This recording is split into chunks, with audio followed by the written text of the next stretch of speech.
groene planten, dus bladeren, schoonmaken. Ook die jongens willen wel eens een keertje in bad. Nou, daar heb ik een hele goede tip voor. Het enige wat je nodig hebt is een kommetje, een watje, volle melk en een klein slokje water. Vervolgens dep je dat watje in je melk en ga je zo stuk voor stuk de groene bladeren af.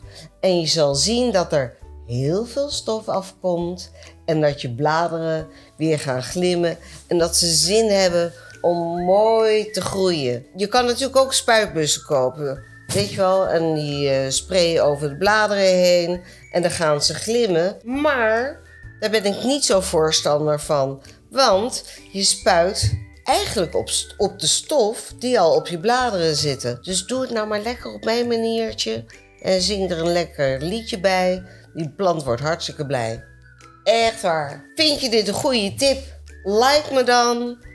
Wil je je abonneren? Dat kan hieronder. Heb jij een leuke tip hoe jij je bladeren mooi schoon krijgt en je planten groeien als kool? Dan lees ik dat graag. Dag!